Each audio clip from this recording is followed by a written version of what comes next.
Welcome to அறிஞர் அண்ணா IAS academy.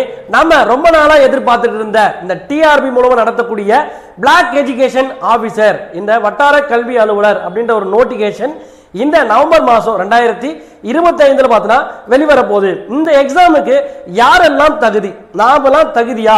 இந்த எக்ஸாமுக்கு நான் வந்து பணியில் நான் படிக்கிறேன், எனக்கான வேல்யூபிள் நான் எந்த அளவுக்கு பார்த்தீங்கன்னா வந்து உயர்ந்த அளவில் பார்த்தீங்கன்னா பணி நிலைக்கு போவேன், எனக்கு பார்த்தீங்கன்னா மாதம் எவ்வளோ சம்பளம் அப்படின்னு சொல்லிட்டு பல மாணவர்கள் பார்த்தீங்கன்னா கேட்டுட்டு இருக்கீங்க. அது மட்டும் இல்லாமல் இந்த எக்ஸாமுக்கு என்ன பாடத்திட்டம், இந்த பாடத்திட்டத்தை நான் 3 மாதத்தில் படித்தா நான் பாஸ் பண்ண முடியுமா? ஏன்னா நோட்டிஃபிகேஷன் நவம்பர் மாதம் சொல்லிட்டாங்க. அப்போ நவம்பர் மாதம் நோட்டிஃபிகேஷன்னா எக்ஸாம் மார்ச் அல்லது ஏப்ரல் மாதம் எக்ஸாம் இருக்கும். அப்ப அவங்க கொடுத்த அடிப்படையில் மார்ச் மாதம் எக்ஸாம் நடக்கிற மாதிரி இருந்த எலெக்ஷன் டைம்ல கொஞ்சம் முன்ன பின்ன போகிற மாதிரி இருக்கும். நோட்டிஃபிகேஷன் இன்ன வரைக்கும் வரல. காரணம் வந்து டெட் எக்ஸாமா கூட இருக்கலாம் அப்படின்னு சொல்லிட்டு வட்டாரங்கள் பேசப்படுகிறது. டெட் எக்ஸாம் முடிஞ்சதுக்கு அப்புறம் உடனடியாக நமக்கான நோட்டிஃபிகேஷன்ஸ் வர மாதிரி இருக்கு. அப்ப இந்த பிஓ எக்ஸாமுக்கு நான் ரெடி ஆகணும். இது வரைக்கும் பிஓ எக்ஸாம் நான் படிக்கவே இல்லை, இதுக்கு இப்ப ஸ்டார்ட் பண்ணா கூட நான் முடிச்சிடலாமா அப்படின்னு சொல்லிட்டு கேட்கக்கூடிய அந்த ஆசிரியர் பெருமக்களுக்காகவே இந்த ஒரு வீடியோ வந்து பார்த்தீங்கன்னா தொகுத்திருக்கோம். இவன் பாடிய துதியை கவனிக்கிறா? இல்லை மன்னா, நீர் எதைத்தான் சரியாக கவனி. ஃபர்ஸ்ட் இந்த பிஓ, இந்த பிளாக் எஜுகேஷன் ஆபீசர், இந்த எக்ஸாமுக்கு என்ன பண்றாங்க முதல்ல பார்த்த வரைக்கும். இந்த எக்ஸாமோட பணியின் தன்மை, இவங்களோட பணி என்ன இருக்குன்னா, ஏற்கனவே பார்த்தோன்னா வந்து இந்த உதவி துவக்க கல்வி அலுவலரா என்று ஒரு பதவி இருந்துச்சு. அந்த பதவியோட மாடிஃபிகேஷனை தான் என்ன பண்ணிருக்காங்கன்னா வட்டார கல்வி அலுவலராக பார்த்தோன்னா வந்து இது வந்து கொடுத்துருக்காங்க. உங்களோட பணி என்னவா இருக்கு அப்படின்னு சொல்லிட்டு பார்க்கும்போது டிஸ்ட்ரிக்ட் எஜுகேஷன் ஆஃபீஸர், மாவட்ட கல்வி அலுவலருக்கு நீங்க என்ன பண்ணுவீங்க, மாவட்ட கல்வி அலுவலருக்கு இந்த அரசு பள்ளி, நமக்கு கீழே இருக்கிற ஒரு பிளாக்ல இருக்க அரசு பள்ளிக்கு ஒரு இணைப்பு பாலமா வந்தா இருக்கிறீங்க. அது மட்டும் இல்லாம நீங்க அரசு பள்ளியில நடக்கக்கூடிய மத்திய மாநில அரசு திட்டங்களை மேற்பார்வை செய்றீங்க. அதுக்கப்புறம் புதிதாக கொண்டு வரக்கூடிய, அதாவது அரசுகள் அப்பப்போ புதிய புதிய திட்டங்களை பள்ளிகளுக்கு கொண்டாடுறாங்க.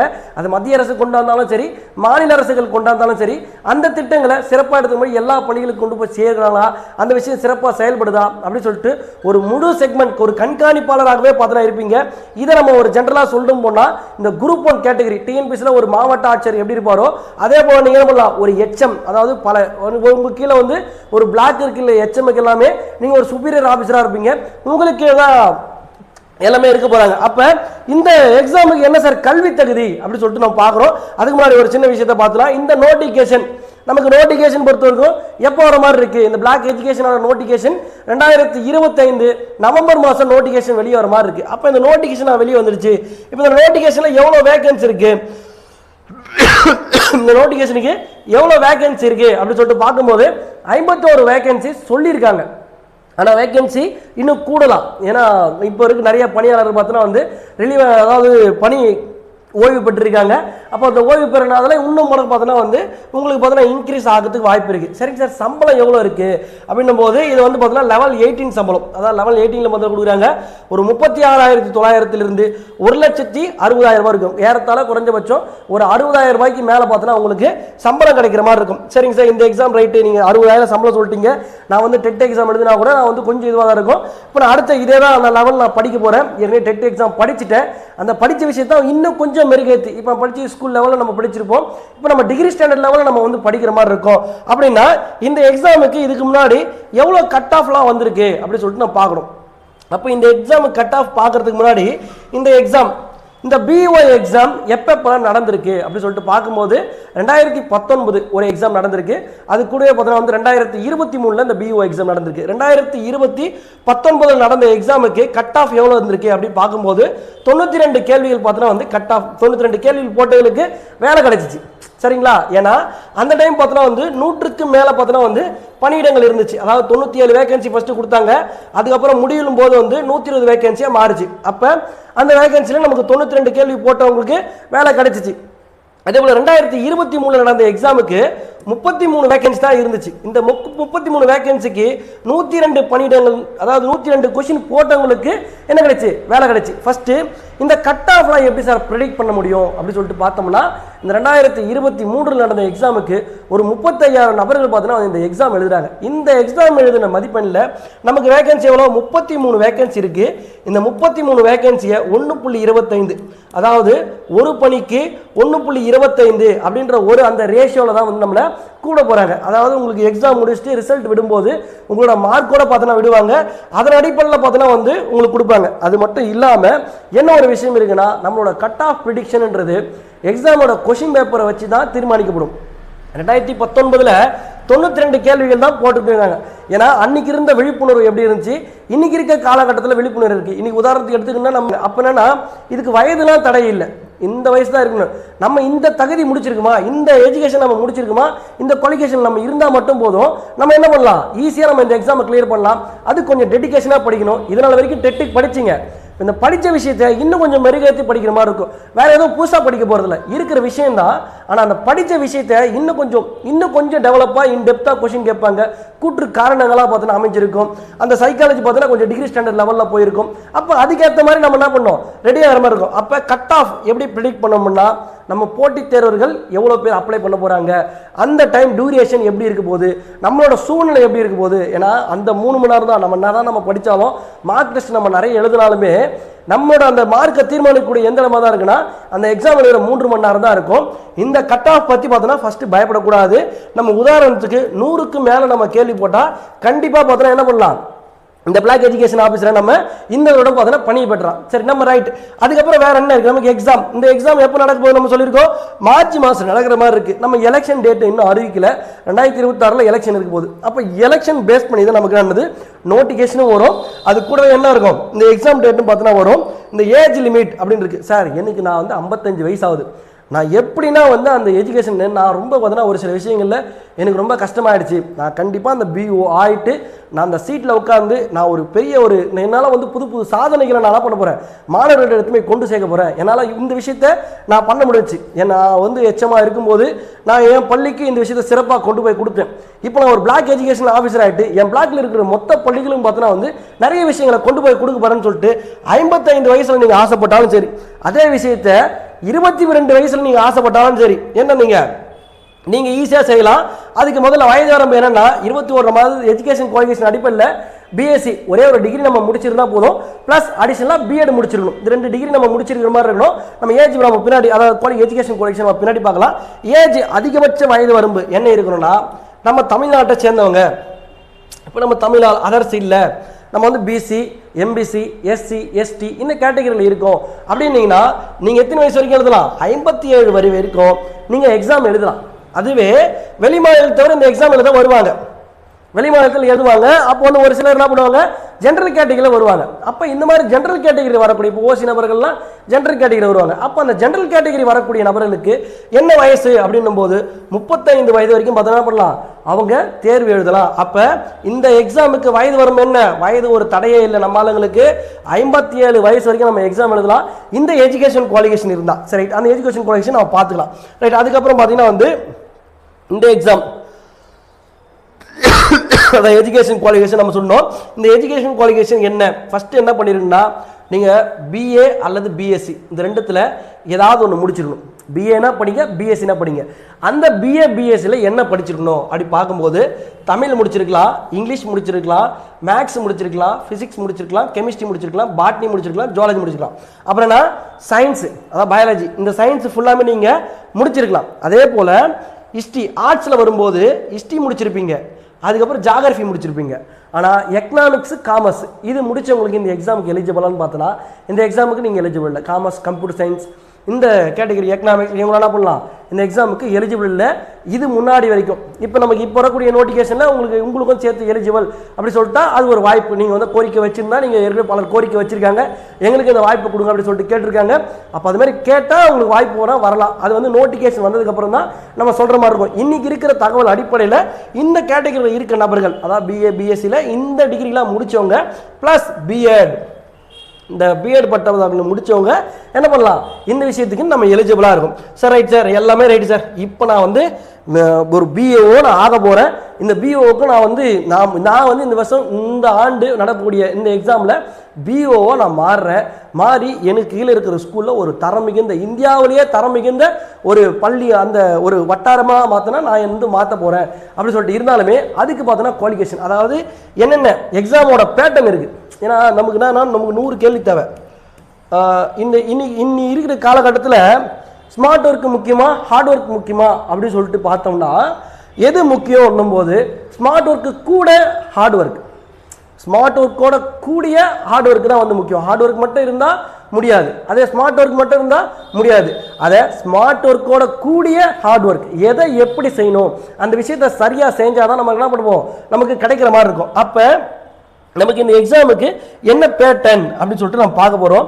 இந்த எக்ஸாமோட பேட்டர்ன் சிம்பிள் தான், ரொம்பலாம் பெருசாலாம் யோசிக்க தேவையில்ல. நம்ம என்னென்னா நம்ம ஏற்கனவே சொன்னது என்னது, பிஎஸ்சி பிஏ நம்ம படிச்சிருக்கோம்னு சொல்லியாச்சுங்களா.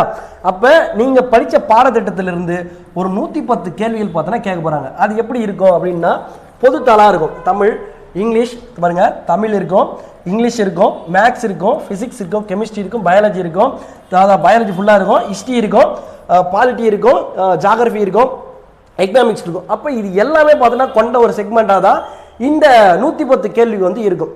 இந்த 110 கேள்வியில் ஒவ்வொரு தலைப்பிலிருந்து எவ்வளோ மதிப்பெண் வந்து கேட்குறாங்க அதையும் நம்ம பார்த்துடலாம். அதுக்கு முன்னாடி ஜிகே அப்படி இந்த பொது அறிவு அப்படின்னு சொல்லிட்டு ஒரு தலைப்பு இருக்கும். இந்த பொது அறிவுன்றது பார்த்தோன்னா ஒரு ஜென்ரலான ஒரு தகவலாக இருக்கும். கூட பார்த்தோன்னா வந்து கரண்ட் அஃபேர்ஸ் அப்படின்ற ஒரு செக்மெண்ட்டு இது கூட வந்து சேரும். அதுக்கப்புறம் நம்ம சைக்காலஜி, இந்த கல்வி, உளவியல், நம்ம எப்படி பாடம் நடத்துவோம், எப்படி குழந்தைகளை வந்து ஹேண்டில் பண்ணுவோம் அப்படின்ற விஷயத்தை சொல்கிறதுக்கு 30 கேள்விகள் வந்து இருக்கும். அப்போ டோட்டலாக வந்து 110 10 ஒரு 30 மொத்தம் சேர்த்தனா 150 கேள்விகள். இந்த 150 கேள்விகளுக்கு 100 கேள்விகள், அதாவது 110 நம்ம போடலாம். ஃபர்ஸ்ட்டு 100 எப்படி எளிமையாக எடுத்துடலாம், 2 மாதம் படித்தா போதும், 100 கேள்விக்கு மேலே போட்டுடலாம். அதுக்கேற்ற மாதிரி தான் நமக்கு டெஸ்ட் ஷெடியூல் வைட்டேஜுக்கு அடிப்படையில் பார்த்தோன்னா வந்து உங்களுக்கு கொடுத்துருப்பாங்க. நம்ம ரைட்டு நம்ம அதை பார்த்துடலாம். அதுக்கு முன்னாடி இந்த ஒரு விஷயத்தை நம்ம பார்த்துட்டு போயிடலாம். அதுக்கப்புறம் வந்து இந்த சிலபஸ்லாம் முடிஞ்சா இதுக்கு வந்து சார் இது வந்து நீங்கள் குரூப் 1 லெவல் போஸ்ட்டுன்னு சொல்லிட்டு சொன்னீங்க. குரூப் 1 எழுதுனா ப்ரிலிமினரி 1 எழுதணும், மெயின்ஸ் எழுதணும், அதுக்கப்புறம் பார்த்தோன்னா இன்டர்வியூ போவோம். ஆனால் இந்த எக்ஸாம் எப்படி சார், அத்தனை ஸ்டேஜில் கிடையாது, சிங்கிள் ஸ்டேஜ் எக்ஸாம். இந்த எக்ஸாம் நீங்கள் எழுதி முடிச்ச உடனே எக்ஸாம் முடிச்சோடனே சர்டிஃபிகேட் வெரிஃபிகேஷன் முடிஞ்ச உடனே உங்களுக்கு என்ன வேலை தான், அந்த ஒரு செக்மெண்ட் தான் இருப்போது. அடுத்து நம்ம சொன்னது இந்த பாடத்திட்டத்திலேருந்து எப்படி நம்ம கேள்விகள் வரப்போகுது அப்படின்னு சொல்லிட்டு பார்க்க போகிறோம். இந்த பாடத்திட்டத்தில் முதல்ல சிலபஸை முதல்ல நம்ம இதுக்கு முன்னாடி சொல்லலாம். 110 கேள்விகள் நம்ம வரும்னு சொல்லியாச்சு. அந்த 110 கேள்விகளில் எப்படி தலைப்புகள் வந்து ஸ்பிளிட் பண்ணி கேட்டிருக்காங்க. இப்போ நமக்கு வந்து பார்ட் ஏல வந்து தமிழ் வந்து கொடுத்துருக்காங்க. தமிழ் லிட்ரேச்சர் அப்படி சொல்லிட்டு சொல்லுவோம். இந்த தமிழ் லிட்ரேச்சரில் பார்த்தோன்னா வந்து ஒரு 16 கேள்விகள் நமக்கு எக்ஸாமில் வந்து கேட்குறாங்க. அப்போ இது ஒன்று பார்த்தோன்னா நல்ல ஒரு வைட்டேஜான பார்ட்டு. எல்லாருக்கும் பார்த்தோன்னா எல்லாருமே பிஏ படிச்சிருந்தாலும் சரி, பிஎஸ்சி படிச்சிருந்தாலும் சரி, நம்ம எப்படியா இருந்தாலும் என்ன பண்ணியிருப்போம், நம்ம தமிழ் கட்டாயமாக படிச்சிருக்க போகிறோம். அப்போ இந்த 16 கேள்விகளில் கண்டிப்பாக என்ன பண்ணலாம், ஒரு 13 கேள்விக்கு மேலே நம்ம என்ன பண்ணலாம், ஈஸியாக போட்டுடலாம். அது எப்படி ஈஸியாக போட முடியும் அப்படின்னு நம்ம பார்க்கறதுக்குள்ள இதில் என்னென்ன தலைப்புகள் இருக்குது. சங்க இலக்கியம், சங்கம் பற்றிய குறிப்புகள், பாட்டு தொகையும் தொகுப்பு முறை, சங்க இலக்கியங்கள்லாம் என்ன. ஃபர்ஸ்ட் சங்க காலத்தை எப்படி நம்ம பிரிப்போம், அதாவது கிபி 3ஆம் நூற்றாண்டுக்கு பிறகு இருக்க எல்லாமே பார்த்தோன்னா கிமு 3 கிமு 3 அந்த இடைப்பட்ட காலத்தில் நம்ம சொல்லுவோம் சங்க காலம் சொல்லிட்டு சொல்லுவோம். இதை வந்து 14 மேல்கணக்கு நூல்கள், 14 கீழ்கணக்கு நூல்கள் சொல்லிட்டு பார்த்தோன்னா பிரிப்போம். அப்போ 14 மேற்கணக்கு நூல்கள்லாம் என்ன, 14 கீழ்கணக்கு நூல்கள்லாம் என்ன, அந்த விஷயத்தை அங்கே அந்த காலத்தில் தோன்றக்கூடிய இலக்கியங்கள்லாம் என்னென்ன, அந்த விஷயத்தை தான் நம்ம பண்ண போகிறோம், ஃபுல்லாக பார்க்க போகிறோம். அது மட்டும் கூட இல்லாமல் அந்த டைமில் என்ன ஆச்சு, பக்தி, அதாவது 50 காப்பியங்கள், 5 காப்பியங்கள், சிலப்பதிகாரம், மணிமேகலை, வளையாபதி, குண்டலகேசி, சீவக சிந்தாமணி அப்படின்ற ஒரு செக்மெண்ட்டும், நீலகேசி, உதயகுமாரன காவின்னு சொல்லிட்டு இந்த மாதிரியும். அப்புறம் பக்தி இலக்கியங்கள் என்ன இருக்குது, பக்தி இலக்கியங்களை பொறுத்த வரைக்கும் 4000 திவ்ய பிரபந்தம் இருக்குது, தேவாரம் இருக்குது, திருமந்திரம் இருக்குது, திருப்புகழ் இருக்குது, பட்டினத்தார் பாடிய அருணகிரிநாதர், தாயுமானவர், வள்ளலார், இவங்கெல்லாம் இதில் பார்த்தோன்னா கம்பராமாயணம், மகாபாரதம், பெரிய புராணம், திருவிளையாட புராணம் இப்படின்னு சொல்லிட்டு நமக்கு பல தலைப்புகளை பார்த்தோன்னா உள்ளடக்கியா இருக்குது. சரிங்க சார், இதெல்லாம் ரைட்டு, இதுக்கு நான் எங்கேருந்து படிக்கணும் அப்படின்னீங்கன்னா ரொம்ப யோசிக்க தேவையில்ல. 6லிருந்து 12வது வரைக்கும் இருக்கக்கூடிய தமிழ் புத்தகம், பழைய புக்கு புது புக்கு 2 எடுத்துக்கங்க. பழைய புக்கு அதாவது ஓல்டு எடிஷன் புக்கும் நியூ எடிஷன் புக்கும், இந்த 2 எடிஷன் புக்கு நீங்கள் எடுத்துக்கிட்டா போதும். இந்த செக்மெண்ட் என்ன பண்ணலாம், தமிழ் பார்ட்டை ஈஸியாக முடிச்சிடலாம். 13 கேள்விகள் ஈஸியாக போடலாம். தமிழ் படிக்க குறைந்தபட்சம் ஒரு ரெகுலராக நான் வந்து எஃபெக்டிவாக படிக்கிறேன் அப்படின்னு சொல்லிட்டு முடிவு எடுத்தீங்கன்னா 10 நாள் இருந்தால் போதும், தமிழை முழுசாக முடிச்சிடலாம். 10 நாள் போதும். இந்த 16 மார்க் எடுக்கிறதுக்கு என்ன வழியோ அந்த வழியை பண்ணலாம். முதல்ல நம்ம என்னன்னா இந்த சிலபஸ் அண்டர்ஸ்டாண்ட் பண்ணுறதுக்கு நம்ம 2 மாதம் டைம் எடுத்துப்போம். இன்னைக்கு இருக்கிற காலகட்டத்தில் சின்ன குழந்தைங்களாம் வேலை வாங்கிக்கிறது எப்படின்னா, பசங்க தெளிவாக இருக்காங்க, இதுதான் சிலபஸ், இந்த சிலபஸுக்கு என்ன படிக்கணும், சிலபஸ் டீ கோட் தேவை. மகாபாரதம்னா எங்கே இருக்குது, பெரிய புராணம்லாம் எங்கே இருக்குது, 10ஆவதுல இந்த புத்தகத்தில் நம்ம கேள்வி எங்கிருந்து வரப்போதோ அதை படிக்கணும். அதை விட்டுட்டு நம்ம தேவையில்லாமல் எங்கேயோ போய் படிச்சுன்னா அவுட் சோர்ஸ்னு சொல்லிட்டு போய் தேடிருப்போம். அவுட் சோர்ஸு இங்கே நமக்கு உதவாது. டிஎன்பிசியில் இன்றைக்கி அவுட் சோர்ஸ் போயிட்டாங்க. நமக்கு இந்த எக்ஸாம் பொறுத்த வரைக்கும் அவுட் சோர்ஸ் போவாங்க. ஆனால் பெரும்பான்மை 90% கேள்விகள் எங்கேருந்து வரப்போகுதுன்னா நமக்கு பள்ளி பாடப்புத்தகத்துலேருந்து தான் வரப்போகுது. 10% கேள்விக்காக நீங்கள் உலகத்தை போய் ஆராய்த்தவல கையளவில் இருக்கக்கூடிய எந்த விஷயத்தையும் நம்ம எடுத்தாலே போதும், நம்மளால பண்ணலாம், ஈஸியாக நம்ம எடுக்கலாம். அதே போல தான் இங்கிலீஷும் பொறுத்த வரைக்கும் இங்கிலீஷை prose, poetry, fiction, drama and grammar, அதாவது இந்த போயம் போயட்ரி இருக்கிறது, இந்த கிராமா அந்த யாரெல்லாம் கேரக்டர்னு சொல்லிட்டு பார்க்க போகிறோம். கிராமர்ஸ், அந்த கிராமர்ஸை பற்றி பார்த்தோன்னா அதுலேருந்து எவ்வளோ கேள்வி வரப்போகுது, ஒரு 16 கேள்விகள் பார்த்தோன்னா வந்து வர மாதிரி இருக்குது. இந்த எவ்வளோதான் இந்த தலைப்பில் இருக்கிறதெல்லாம் நம்ம டீகோட் பண்ணி நம்மளே இன்ஸ் எடுத்துட்டோம். 2 புக்கு இதுக்கான பார்த்தோன்னா 2 புக்கு இருக்க போகுது. ஓல்டு புக் ஒன்று இருக்க போது, நியூ புக் ஒன்று இருக்க போகுது. இதில் எங்கே நோட்ஸ் இருக்குது, இதுக்கான வேர் டு ஸ்டடி நான் கொடுத்துருவேன் உங்களுக்கு. இந்த தலைப்புக்கு இந்த பாட புத்தகங்கள் நீங்கள் படிக்கணும் அப்படின்னு சொல்லிட்டு ஃபுல்லாக கொடுத்துருவேன். அது மட்டும் இல்லாமல் ஃபுல்லாக பண்ணுவேன். இதை நானே நோட்ஸ் எடுத்து பார்த்தீங்கன்னா உங்களுக்கு வந்து கொடுத்துருவேன். நோட்ஸ் எடுத்து நீங்கள் போய் எடுக்கணும்னு புதுசாக இல்லை, இந்த நோட்ஸை நாங்களே உங்களுக்கு பார்த்தீங்கன்னா வந்து எடுத்து கொடுத்துருவோம்.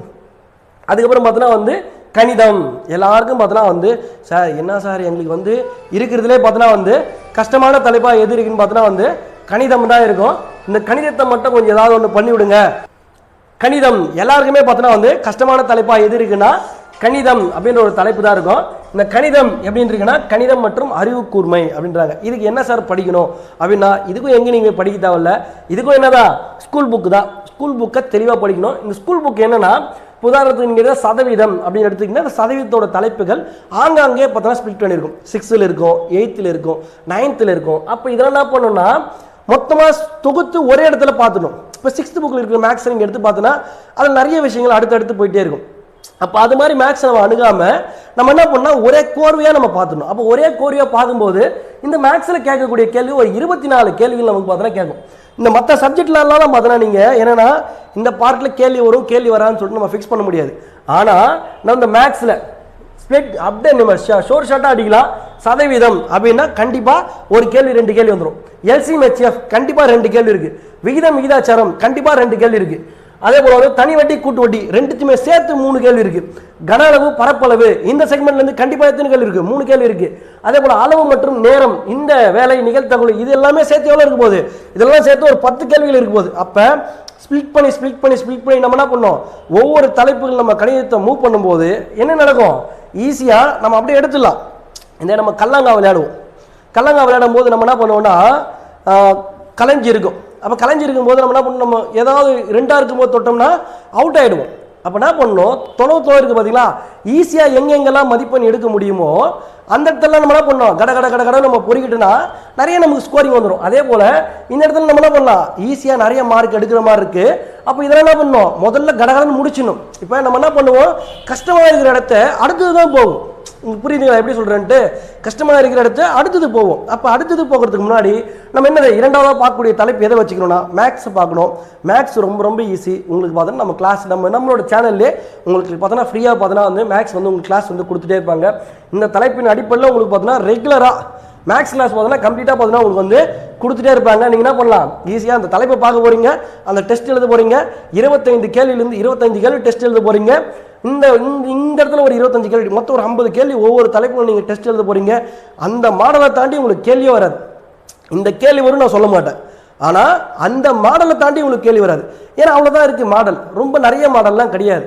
ஏன்னா மற்ற எக்ஸாம்னாலும் நம்ம சொல்லலாம், ஆனால் இந்த எக்ஸாமில் இவ்வளோ தான் கேட்பாங்க. அப்போ அந்த இடத்துக்கு ஏற்ற மாதிரி நம்ம என்ன பண்ணலாம், இருக்கிற மாடல் நம்ம ப்ராக்டிஸ் பண்ணலாம். 25 மாடலுக்கு மேலே உங்களுக்கு கேள்வி வரப்போதா, நீங்கள் சிம்பிளிஃபிகேஷன் கேட்டால் இருக்கும் 65 மாடல் இருக்குது, எல்சிஎம் ஹெச்எஃப்லாம் 70 மாடலுக்கு மேலே போகுது. அப்படின்னா அந்த ஒரு சில தலைப்புகள் இதில் மேக்ஸ்லேயே எதை முதல்ல முடிக்கணும், எதை 2வது முடிக்கணும் அப்படின்னு சொல்லிட்டு அது ஒரு நான் உங்களுக்கு ஸ்பிளிட் பண்ணி நான் கொடுப்பேன். உங்களுக்கு டெஸ்ட் எழுதி கொடுக்கும்போதே உங்களுக்கு தெளிவாக கொடுப்பேன். ஏன்னா நம்ம ஏதோ அந்த கல்லங்கா விளையாட்டு தான், எந்தெந்த ஒரு தலைப்பில் எதை முதல்ல எடுக்கணும் அப்படின்னு சொல்லிட்டு ஒரு செட்டப் இருக்குது. ஏன்னா உங்களுக்கு ஏற்கனவே முதல்ல ஒரு தலைப்பு கஷ்டமான தலைப்பு நான் கொடுத்துட்டுன்னு வச்சுக்க, ஐயோ என்னால் வந்து மேக்ஸை படிக்க முடியல, எனக்கு மேக்ஸே வேணாம் அப்படின்னு சொல்லிட்டு பார்த்தோன்னா போயிடுவீங்க. இந்த விஷயம் யாருக்கு வந்து இருக்கணும்னா, ஒரு பிகினர்ஸாக இருந்தாலுமே உங்களுக்கு என்ன இருக்கணும், மேக்ஸ் தான். ஏன் என்னடா ஒன்றுமே இல்லை, இந்த விஷயத்துக்காக நான் இத்தனை நாள் வந்து தோய்வுபட்டு இருந்தேனே அப்படின்னு சொல்லிட்டு உங்களுக்குள்ளேயே தோணும். அப்போ அந்த மாதிரி செட்டப்பில் தான் என்ன பண்ண போகிறோம், உங்களுக்கு மேக்ஸ் பார்த்தோன்னா வச்சுருப்பாங்க. அதுக்கப்புறம் தான் இருக்குது. இப்போ என்னன்னா மேக்ஸ் படித்து போட்ட நபர்களுக்கு சயின்ஸ் வராது, சயின்ஸ் பண்ணுறவங்களுக்கு மேக்ஸ் வராது. இது ரெண்டுமே பண்ணுறவங்களுக்கு, சோஷியல் பண்ணுறவங்களுக்கு இது ரெண்டுமே வராது. என்னடா இது ரோதனை ஆகுது, வேற வழி கிடையாது. நம்ம ஒரு உயர்ந்த அளவில் ஒரு மாவட்டத்திலேயே பார்த்தோன்னா அந்த ஒரு உயர்ந்த அளவில் பார்த்தோன்னா வந்து ஒரு பதவிக்கு போகிறோம். உங்களை எல்லாருக்குமே தெரிய போகுது. நீங்கள் யாருன்ற முதல் கொண்டு நீங்கள் ஸ்கூல் டீச்சராக ஒர்க் பண்ணிங்கன்னா அந்த ஸ்கூலில் மட்டும் தான் தெரியும். ஒரு எச்எம்ஐ ஒர்க் பண்ணிங்கன்னா உங்களுக்கு ஒரு எச்எம் மட்டும் தான் தெரியும். ஆனால் நீங்கள் ஒரு பிஓ ஒர்க் பண்ணும்போது நீங்கள் தமிழ்நாடு லெவலில் பேசப்படுவீங்க. உங்களோட ஆக்டிவிட்டீஸ் பார்த்தோன்னா வந்து சிறப்பாக இருக்கும்போது நீங்கள் முதலமைச்சர் காலவே பார்த்தோன்னா வந்து பரிசு பெற மாதிரி இருக்கும். அப்போ அந்த மாதிரி விஷயங்கள் நம்ம அணுகும்போது ஒரு சில தியாகங்கள் நம்ம பண்ணி தான் ஆகணும்.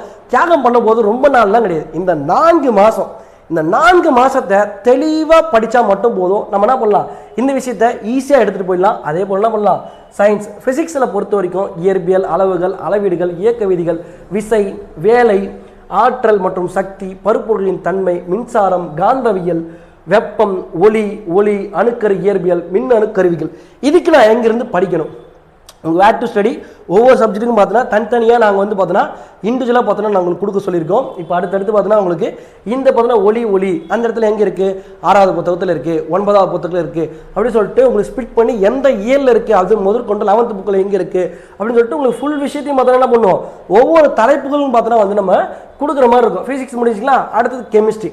அப்போ கெமிஸ்ட்ரியும் அதே போல் தான். இந்த வேதியில் என்ன இருக்குது, பருப்பொருள் தன்மை அட்டவணை, ஆக்சிஜனேற்றம், நைட்ரம், கார்பன், மருந்துகள், உரங்கள், சாயங்கள், பாலிமர்கள் அப்படி சொல்லி இந்த கெமிஸ்ட்ரி. ஃபிசிக்ஸ் ஓரளவுக்கு ஒரு மாதிரி இருக்கும், கெமிஸ்ட்ரி சுத்தமாக புரியாத மாதிரி இருக்கும்.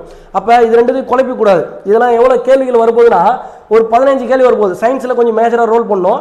சயின்ஸில் வந்து அதே மாதிரி ஒரு 20 கேள்வி, 25 கேள்வி, அதாவது 20லேருந்து 24 கேள்விகள் பார்த்தோன்னா மேக்ஸ் எப்படி ரொட்டேட் ரோல் பண்ணுதோ அதே போல் அது நம்மளோட சயின்ஸும் பார்த்தோன்னா வந்து ரோல் பண்ணுற மாதிரி தான் இருக்கும். அப்போ இந்த சயின்ஸை கொஞ்சம் என்ன பண்ணணும்னா இதுலேயும் இந்த கல்லாங்க விளையாட்டு தான். எப்படி ஈஸியாக எடுக்கணுமோ அதுக்கேற்ற மாதிரி நாங்கள் பண்ணுவோம். உங்களுக்கு ஸ்பிட் பண்ணி பார்த்தோன்னா ஷெடியூல் கொடுத்துருவோம், எக்ஸாம் ஷெடியூல். அந்த டெஸ்ட் ஷெடியூல் நீங்கள் அழகாக எடுக்கும்போது ஈஸியாக தட்டுற மாதிரி இருக்கும். அதே போல் வந்து பாட்னியும் சரி ஜுவாலஜியும் சரி என்ன பிரச்சனைனா அதோட வார்த்தைகள், அந்த வார்த்தைகள் பார்த்தோன்னா புரியாது. என்னடா இது ஹைபிஸ்கஸ், ரோசா சைனன்சிஸ்ன்றாங்க, என்ன அது ஒன்றுமே புரியல அப்படின்னு சொல்லிட்டு இருக்கும். இதுலேயும் ஒரு சில விஷயங்கள், இது எல்லா செக்மெண்ட்டும் நம்ம ஜிகேன்னு ஒரு தலைப்பு இருக்குது பார்த்தீங்களா, அந்த ஜிகேல நம்ம கரண்ட் அஃபேர்ஸ் வரும். அப்போ அந்த கரண்ட் அஃபேர்ஸ்லாம் இந்த சப்ஜெக்ட் இந்த தலைப்பு கூட பார்த்தீங்கன்னா ரிலேட் பண்ணியிருக்கோம். நீங்கள் அந்த ஜிகே பற்றி நீங்கள் பயப்படவே தேவையில்லை. அந்த ஜிகேவோட 10 எடுக்க வேண்டியது என்னோட பொறுப்பாகவே இருக்கும். நான் உங்களுக்கு ஜிகே பார்த்தா தெளிவாக உங்களுக்கு எடுத்து கொடுத்துருவேன். அதனால் நீங்கள் பயப்பட தேவையில்லை. கரண்ட் அஃபேர்ஸை பொறுத்த வரைக்கும் நீங்கள் ஒரே ஒரு சின்ன கூட பயப்பட தேவையில்லை. அந்த 10 கொஸ்டினுக்கு என்ன பண்ணலாம் அப்படின்ற விஷயத்தை நான் உங்களுக்கு தெளிவாக வந்து கொடுத்துருவேன். அதே போல் ஜுவாலஜி அதே மாதிரி தான். ஜுவாலஜி பொறுத்த வரைக்கும் சிம்பிள், ரொம்பலாம் கிடையாதுங்க. இந்த உயிரியல், பசுமை இல்ல வாயு, உலக வெப்பமயமாதல்லாம் நம்ம வந்து மாநாடு நடத்திட்டு இருக்காங்க, உலக அளவில் மாநாடு. கரண்ட் அஃபேர்ஸ் புரியுதுங்களா? எப்படி இப்படி தான் வந்து கரண்ட் அஃபேர்ஸ் பார்த்தோன்னா அழகாக எடுத்துகிட்டு இருப்பாங்க. மனித உடலியல், இந்த கெமிஸ்ட்ரி பொறுத்த வரைக்கும் நமக்கு ஏன் கேள்வி கேட்குறோன்னா நம்ம அன்றாட வாழ்வில் பார்த்தோன்னா என்ன இருக்குது, நமக்கு வந்து பார்த்தோன்னா இந்த சயின்ஸ் இருக்குது. பல் துளக்குறோமா, அந்த பல் துளக்கத்தில் அந்த உங்கள் உப்பில் என்ன இருக்குது, அதாவது உங்கள் பேஸ்ட்டில் என்ன இருக்குது, உப்பு இருக்கா காரம் இருக்கா அப்படின்னு சொல்லிட்டுலாம் கேட்பாங்க. என்ன இருக்குது அப்படின்னா உடனே சார் உப்பு இருக்குது, கோல்கேட் விளம்பரத்தெல்லாம் வருது அப்படின்னு சொல்லிட்டுனா அப்படி கிடையாது. ஆனால் அவனுக்கு பேஸ்ட்டில் என்ன இருக்குன்னா காரம் தான் இருக்குது. உங்களுக்கு புரியுதுங்களா? சும்மா விளம்பரத்தில் வர விஷயத்தெல்லாம் நம்ம எடுத்து உள்ளே போட்டு நம்ம பண்ண முடியாது.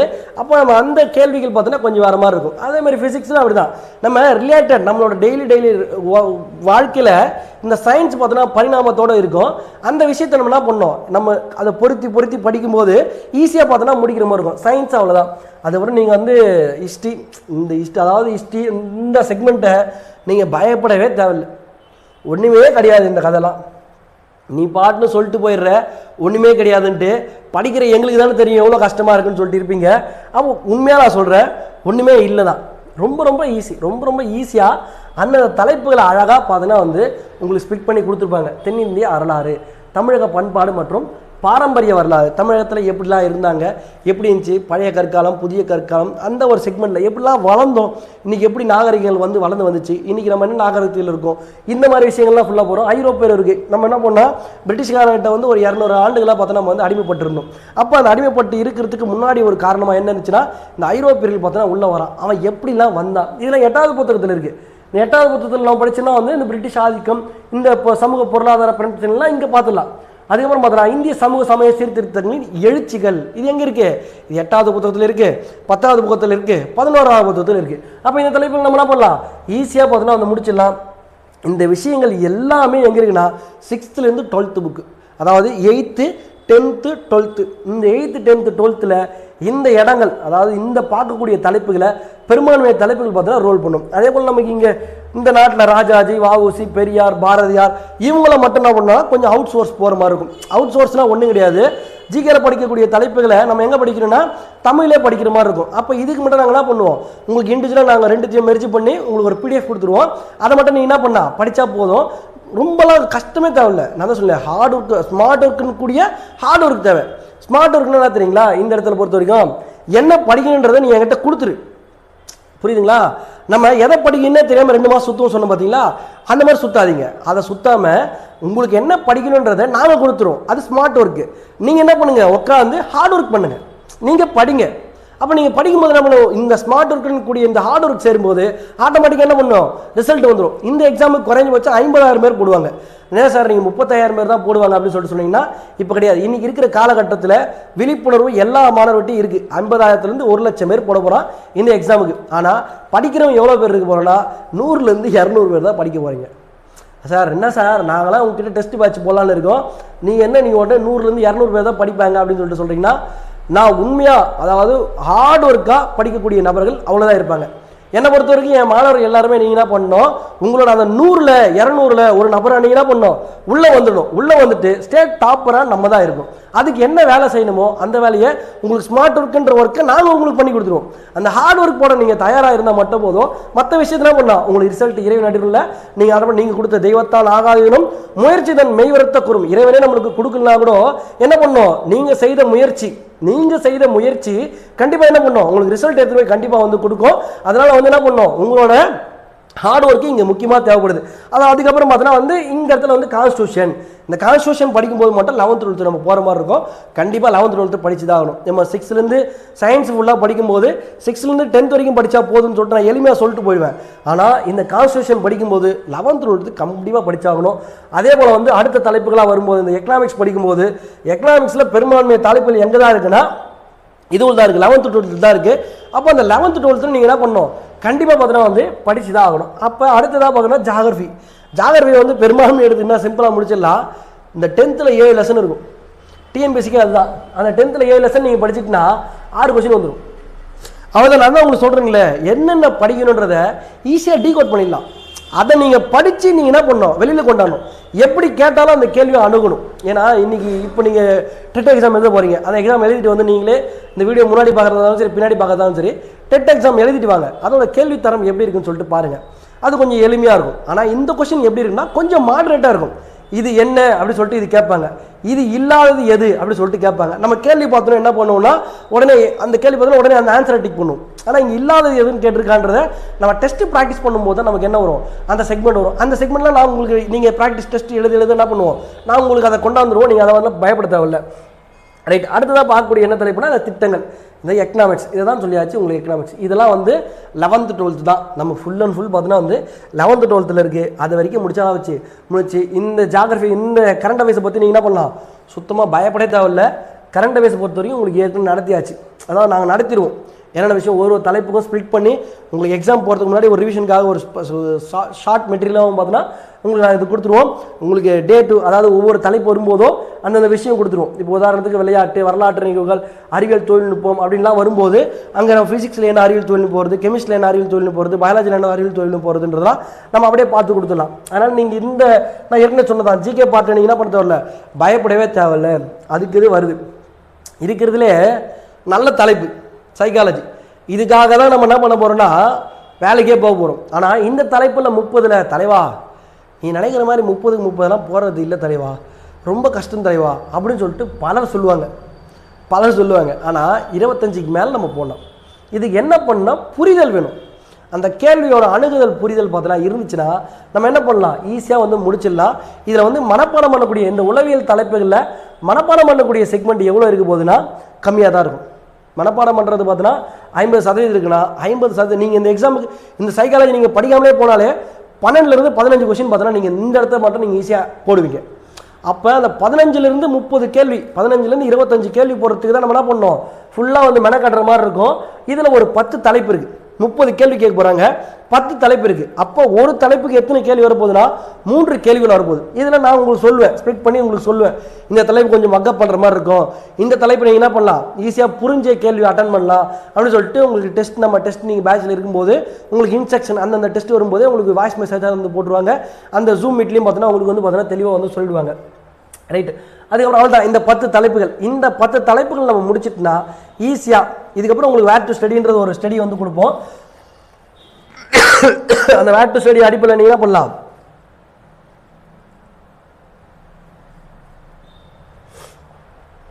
இந்த வேர் டு ஸ்டடி அப்படின்னு சொல்லிட்டு பார்த்தீங்கன்னா உங்களுக்கு அந்த வேர் டு ஸ்டடி வந்து கொடுத்துருவோம். இந்த பிஓ எக்ஸாமில் நம்ம வந்து ஒரு நல்ல ஸ்கோர் எடுக்கணும் அப்படின்னு சொல்லிட்டு பண்ணோம்னா அதுக்கு வந்து ஒரு முறையான வழிகாட்டுதல் அப்படின்ற ஒரு வழிகாட்டுதல் பார்த்தீங்கன்னா நமக்கு தேவைப்படும். வழிகாட்டுதல் இருந்தால் தான் நம்ம என்ன பண்ண முடியும், எந்த ஒரு இலக்கையுமே பார்த்தா நம்ம அடையப்படும். அந்த குதிரை வந்து போகுதுன்னா குதிரை வந்து திறமையாக வலிமையானது, அதோட ஆர்ட்ஸ் வந்து அதிகம் அப்படின்னு சொன்னால் அது கண்ணாமண்ணான்னு ஓடினா அதோட வெற்றி பாதையை வந்து அடைய முடியாது. குதிரைக்கு என்ன பண்ணோம், கடிவாளம் போட்டு அதோட ஒரு நம்ம ரைடர் என்ன பண்ணோம் உட்காந்து அதை கரெக்டாக வந்து ஓட்டினா தான் என்ன பண்ண முடியும், அதோட இலக்கை பார்த்தோன்னா வெற்றி அடைய வரும். அதே போல தான் வந்து நம்ம ஒரு எக்ஸாம் நம்ம குறிக்கோள் நோக்கி ஓடிட்டு இருக்கோம்னா அந்த எக்ஸாமில் நம்ம வெற்றி பெறணும் அப்படின்னா ஏதாவது ஒரு பாதையை தெளிவாக தேர்ந்தெடுக்கணும். அந்த ஒரு பாதையை நம்ம தேர்ந்தெடுத்தால் மட்டும்தான் என்ன பண்ண முடியும். நிறைய பாதை தேர்ந்தெடுத்தால் நான் இப்போ கூட சொல்கிறேன், 2 நான் டெஸ்ட் ஃபாலோ பண்ணுறேன் 2 பண்ணுறேன்னா அது பண்ணாதீங்க. ஒன்றே ஒன்று தான், ஒரு விஷயத்தை ஒழுங்காக பண்ணும். ஆற்றுல ஒரு கால் சேத்துல ஒரு கால் வச்சுனா என்ன பண்ணுவோம், எல்லாமே வேஸ்ட் ஆகிடும். அதனால் எங்கே படித்தாலுமே அவங்க கொடுக்குற விஷயத்தை தெளிவாக பண்ணுங்க. இங்கே படிக்கிறீங்களா, இங்கே கொடுக்குற விஷயத்த தெளிவாக படிங்க.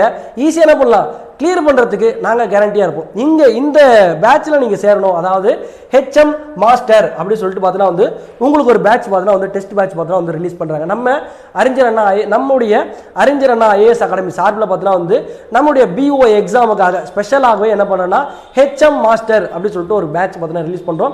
இந்த ஹெச்எம் மாஸ்டர் பேட்சில் என்ன சார் செக்மெண்ட் அடங்கியிருக்கு அப்படின்னா இந்த இந்த இந்த பேட்சில் ஒரு 25 தேர்வுகள் பார்த்தீங்கன்னா இருக்குது.